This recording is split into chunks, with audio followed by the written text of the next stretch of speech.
इस सेगमेंट से हम लोग स्टार्ट करेंगे यूनिट नंबर 3 जो कि कोऑर्डिनेट सिस्टम्स का है। बीएससी फर्स्ट सेमेस्टर फिजिक्स का हम लोग सिलेबस कवर कर रहे हैं। आप लोग जानते हैं आप लोगों का जो पेपर होता है उसका नाम है mathematical physics and Newtonian mechanics. उसमें पार्ट ए मैथमेटिकल फिजिक्स का होता है जिसमें 4 यूनिट पढ़ने हैं, और पार्ट बी न्यूटोनियन मैकेनिक्स का होता है उसमें भी 4 यूनिट पढ़ने हैं। तो पार्ट ए आप यहाँ पे देख पा रहे होंगे, पार्ट ए में ये जो तीसरा यूनिट है ये कोऑर्डिनेट सिस्टम्स का है। इसी को आज हम लोग स्टार्ट करेंगे। यहाँ पे आप सिलेबस में देख सकते हैं, ये देखिए ये हो गया यूनिट नंबर 1 और 2, 3। यहाँ पे देखिए ये 3 जो है ये कोऑर्डिनेट सिस्टम का है, और इसमें आज हम लोग जो टॉपिक डिस्कस करेंगे यहाँ पे ये पहला टॉपिक लिखा है 2D एंड 3D कार्टेशियन। वैसे तो ये जो टॉपिक है ये इनडायरेक्ट वे में आप लोग पहले भी पढ़ चुके हैं मेरे ही चैनल पे, पर वो इनडायरेक्ट वे में आप लोगों को पढ़ाया गया है। अब चूंकि यहाँ पे सिलेबस में मेंशन कर दिया है तो हम लोग इसको बहुत ही कम समय में 2D और 3D कार्टेशियन और इसी के साथ साथ मैं पोलर कोऑर्डिनेट सिस्टम भी 2D वाला पढ़ा देता हूँ।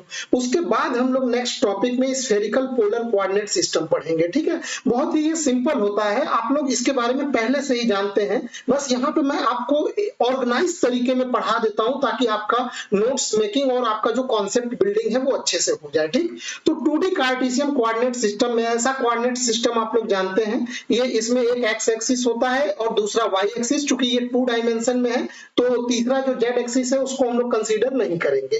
क्लियर। ये दोनों एक्सिस म्यूचुअली परपेंडिकुलर होते हैं और जहां पे ये कट करते हैं उस बिंदु को हम लोग मूल बिंदु या ओरिजिन कहते हैं। क्लियर। अब इसमें कोई भी मान लीजिए ये पार्टिकल है, इसका कोऑर्डिनेट पी एक्स वाई है, तो अब यहाँ पे जो ये पार्टिकल है उस पार्टिकल के इस पॉइंट से सीधे मूल बिंदु को मिलाएंगे तो उसको हम लोग बोलेंगे उसका पोजीशन वेक्टर, ठीक है, जो कि आर है।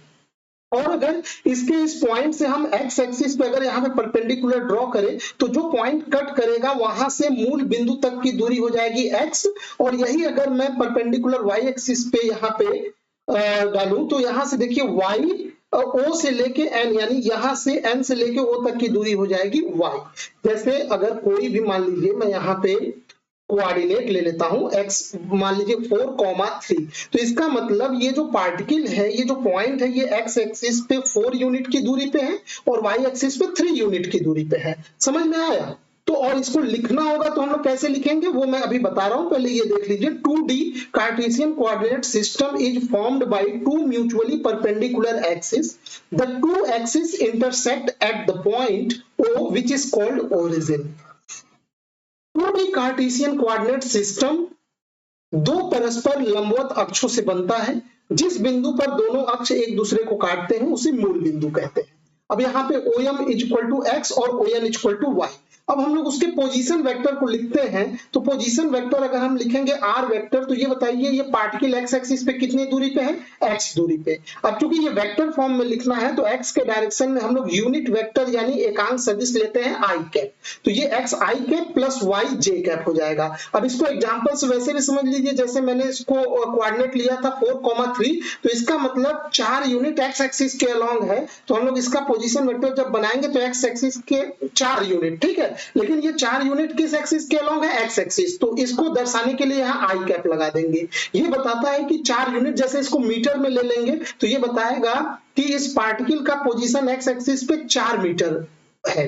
इसी प्रकार y कितना है 3, तो 3 मीटर y एक्सिस की ओर, तो y के लिए एकांक सदिश या यूनिट वेक्टर हम लोग j कैप यूज करते हैं। तो ये इस प्रकार से हम इसका पोजीशन वेक्टर हम लोग लिखते हैं, ठीक है। तो ये तो हो गया डायरेक्ट वेक्टर फॉर्म में।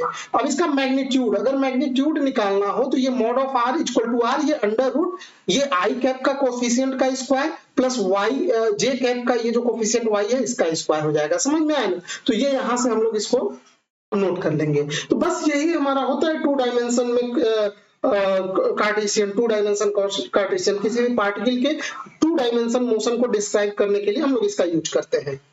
अब हम लोग आते हैं 3D कार्टेशियन, या कभी कभी इसको 3D Cartesian rectangular coordinate system भी बोलते हैं।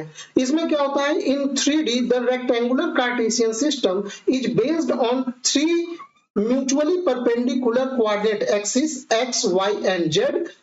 These 3 axes intersect at a common point called origin O. मतलब ये जो 2D है जो आपने पढ़ा तो उसी में बस एक एक्सिस और इन्वॉल्व कर दीजिए। 2 डायमेंशन में केवल एक्स एक्सिस था और वाई एक्सिस, तो 3 डायमेंशन में यहाँ पे ये जेड एक्सिस भी आ जाएगा। अब ये जेड एक्सिस जो है ये एक्स और वाई दोनों के परपेंडिकुलर होगा। अब क्योंकि 3D फिगर तो बना नहीं सकते हम प्लेन पेपर पे, तो ये जो जेड एक्सिस है ना ये एक्चुअल में इस प्लेन जिस अपने मोबाइल या लैपटॉप के प्लेन में आप ये वीडियो देख रहे हैं तो उसके प्लेन के परपेंडिकुलर लंबवत बाहर की ओर है। समझ में आया ना? मतलब आपके आंखों की ओर ये जेड एक्सिस सीधे आपके मोबाइल से निकल के आता हुआ दिखाई देगा।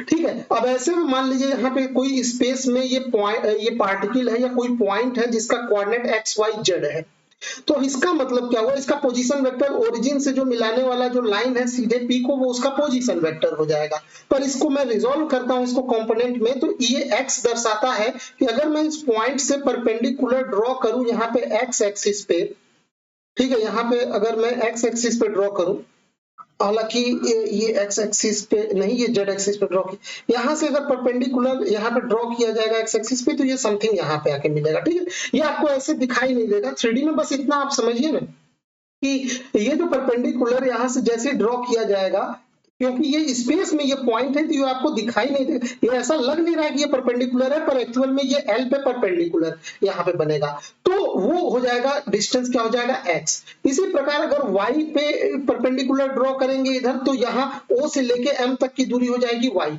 इसी प्रकार इसको जेड एक्सिस पे जब परपेंडिकुलर यहाँ पे ड्रॉ करेंगे तो ये कट करेगा के पे और ये ओ से के तक की दूरी हो जाएगी जेड। ये परपेंडिकुलर केवल वाई वाला आपको दिखाई दे रहा है, एक्स वाला देखिए एक्स ऐसे ड्रॉ होगा, यहाँ से जैसे ड्रॉ करेंगे ये एक्स। अब यहाँ पे ये परपेंडिकुलर ये 90 डिग्री बनेगा यहाँ पे, ये ध्यान दीजिएगा। इसी प्रकार जेड एक्सिस पे अगर परपेंडिकुलर ड्रॉ करेंगे तो ये ऐसे ड्रॉ होगा यहाँ पे सीधे, और ये भी जेड एक्सिस से 90 डिग्री बनाएगा। समझ पा रहे हैं ना? तो इस प्रकार से ये इसको हम लोग डिनोट करेंगे। ठीक है, अब इसको हम लोग देखते हैं कि इसको कैसे लिखा जाए। इन 3D कार्टेशियन कोऑर्डिनेट सिस्टम तीन परस्पर लंबवत, ये 3D कार्टेशियन कोऑर्डिनेट सिस्टम तीन परस्पर लंबवत अक्षों से बनता है। जिस बिंदु पर तीनों अक्ष एक दूसरे को काटते हैं उसे क्या कहते हैं, मूल बिंदु कहते हैं। अब देखिए यहाँ पे O है, O से L तक की दूरी, यहाँ O से लेके L तक की दूरी क्या है x, O से लेके M तक की दूरी ये वाली दूरी, ये क्या है y, और O से लेके K तक की दूरी क्या है z है। क्लियर हुआ? अब उसके बाद हम इसका पोजीशन वेक्टर लिखेंगे तो क्या हो जाएगा, OP vector equal to xi cap plus yj cap plus zk cap. समझ में आया ना? यानी x यूनिट की दूरी x अक्ष के अनुदिश, y यूनिट की दूरी y अक्ष के अनुदिश और z यूनिट की दूरी z अक्ष के अनुदिश। ठीक, उसके ये यूनिट वेक्टर हम लोग यूज किए हैं। ये जो i cap j cap k cap है ये यूनिट वेक्टर है तीनों अक्ष के अनुदिश, तीनों एक्सिस के अलोंग। इनका मैग्नीट्यूड 1 होता है लेकिन डायरेक्शन इन्हीं एक्सिस के अलोंग होता है। अब इसी का अगर मैग्नीट्यूड निकाले तो मॉड ऑफ आर वेक्टर बराबर आर, ये अंडर रूट में X square plus Y square plus Z square हो जाएगा। ठीक है ना? मैग्नीट्यूड मतलब सीधे यहाँ से लेके यहाँ तक का डिस्टेंस। क्लियर हो गया? वेक्टर फॉर्म में भी लिख लिए हम लोग और इसके मैग्नीट्यूड फॉर्म में लिख लिए। तो इस प्रकार से हम लोग 3D कार्टेशियन कोऑर्डिनेट सिस्टम में किसी भी पॉइंट को या किसी भी पार्टिकल के मोशन को डिस्क्राइब करेंगे। अब एक और यहाँ पे इंपॉर्टेंट पढ़ लेते हैं यहीं पे, पोलर कोऑर्डिनेट सिस्टम 2D में। ध्यान रखें 3D में नहीं, 3D वाला भी नेक्स्ट लेक्चर में मैं आप लोगों को पढ़ाऊंगा, स्फेरिकल पोलर कोऑर्डिनेट सिस्टम। अभी इसको 2D में हम लोग यहाँ पे देख लेते हैं। तो 2 डायमेंशन में अगेन वही वाला डायग्राम बनेगा। देखिए ये ओरिजिन हो गया और ये एक्स एक्सिस हो गया और ये हो गया वाई एक्सिस। अब एक्स एक्सिस के अलोंग यूनिट वेक्टर आई कैप और वाई एक्सिस के अलोंग जे कैप। क्लियर? अब यहाँ पे एक मैं स्पेस में पॉइंट ले लेता हूँ P, जिसका कार्टेशियन कोऑर्डिनेट सिस्टम में कोऑर्डिनेट एक्स वाई होगा। इसका मतलब अगर यहाँ से मैं परपेंडिकुलर ड्रॉ करूं तो ये जो एक्स एक्सिस पे कट करेगा तो O से लेके M तक की दूरी हो जाएगी x। अगर यहीं से मैं वाई एक्सिस पे परपेंडिकुलर ड्रॉ करूं तो O से लेके M तक की ये दूरी हो जाएगी y। ठीक, ये तो कार्टेशियन कोऑर्डिनेट सिस्टम में पढ़े थे। लेकिन पोलर कोऑर्डिनेट सिस्टम में ये जो O है मूल बिंदु, इसको पोल कहते हैं या इसी को मूल बिंदु ओरिजिन भी बोलेंगे। ठीक है, तो यहाँ पे स्फेरिकल पोलर कोऑर्डिनेट सिस्टम को कंसीडर करेंगे तो अब इसका कोऑर्डिनेट एक्स वाई न होके हम आर थीटा लेंगे। आर क्या है, इस मूल बिंदु ओरिजिन यानी पोल से इस पॉइंट पी तक का ये पोजीशन वेक्टर, इसका मैग्नीट्यूड आर हो जाएगा। ठीक है। और जो थीटा है इसको हम लोग एजीमुथल एंगल कहते हैं। ये एक्स एक्सिस से एंटी क्लॉकवाइज डायरेक्शन में मेजर किया जाता है। ध्यान रहे मैं क्या बोल रहा हूँ, अच्छे से सुनिए, ठीक है ना। आर जो है, पहले यहाँ पे देखिए, here R theta are called polar coordinates. R जो होता है इसको रेडियल कोऑर्डिनेट बोला जाता है और थीटा को बोला जाता है एजीमुथल कोऑर्डिनेट, या कभी कभी एंगुलर कोऑर्डिनेट भी बोल दिया जाता है, या फिर इसको पोलर या एजीमुथल एंगल भी बोल सकते हैं।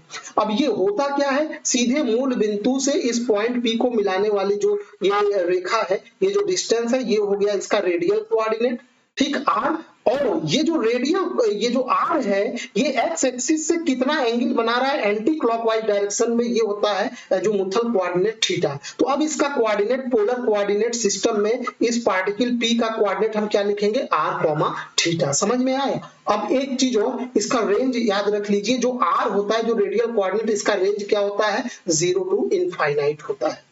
इसी प्रकार रेंज जो थीटा है, जो एजीमुथल एंगल है, इसका क्या रेंज होता है, 0 टू पाई होता है। इसको याद रखिएगा, ये बहुत इंपॉर्टेंट है एमसीक्यू टाइप के पैटर्न्स में के लिए, ठीक है। जो थीटा है, जो मुथल कोऑर्डिनेट या जो मुथल एंगल है, उसका रेंज 0 से पाई यानी 180 डिग्री होता है, जबकि रेडियल कोऑर्डिनेट आर का जो रेंज होता है वो 0 से इनफाइनाइट होता है।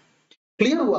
अब आगे देखते हैं ये जो पोलर कोऑर्डिनेट सिस्टम और जो कार्टेशियन कोऑर्डिनेट सिस्टम है 2D का, वो कैसे एक दूसरे से रिलेटेड है। तो उसके लिए देखिए, OM बराबर x, ON बराबर y और OP बराबर r, ये तो आप वैसे भी जानते हैं। अब देखिए इस एंगल OM और P में आप cos थीटा लगाइए, तो cos थीटा आप लगाएंगे तो क्या मिलेगा, OM बटे OP, ठीक है। cos थीटा यहाँ पे लगाइए, OM क्या है, ये इसका बेस है, आधार, और OP क्या है, ये इसका कोण है, हाइपोटेनस। तो यहाँ पे OM बटे OP यानी x बाई आर, तो x बराबर क्या हो जाएगा, r cos थीटा। तो ये क्या आपको मिला, ये मिला आपको कार्टेशियन कोऑर्डिनेट और पोलर कोऑर्डिनेट्स के बीच में रिलेशन, उसका ट्रांसफॉर्मेशन इक्वेशन। समझ में आया, पोलर कोऑर्डिनेट सिस्टम का ट्रांसफॉर्मेशन इक्वेशन। इसी प्रकार आप साइन थीटा उसी ट्रायंगल में लगाइए तो PM बटे OP आएगा। PM यहाँ पे देखिए, ये P से लेके M, अब चूंकि O से लेके N तक की दूरी y है, तो यहाँ P से लेके M तक की भी दूरी y होगी, क्योंकि ये परपेंडिकुलर है, तो ये और ये दोनों पैरेलल लाइंस होंगे। समझ में आया।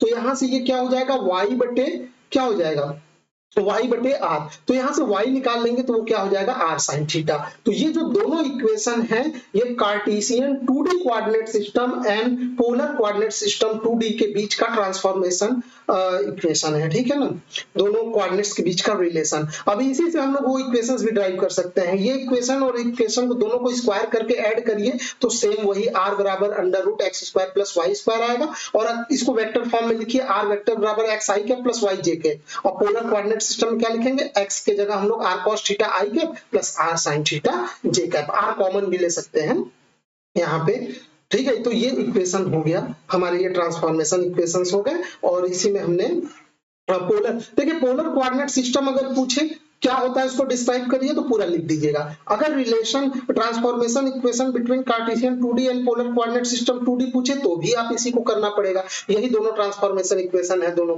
अगर पूछे कि कार्टेशियन 2D और पोलर कोऑर्डिनेट सिस्टम के बीच में रिलेशन क्या होता है तो भी आपको यही टॉपिक करना पड़ेगा। समझ में आया।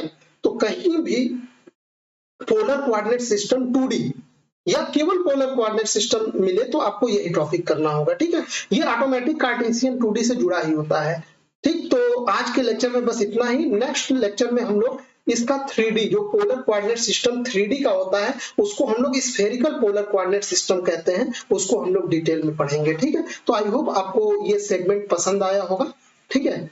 और वीडियो देखने के लिए आपका बहुत बहुत धन्यवाद।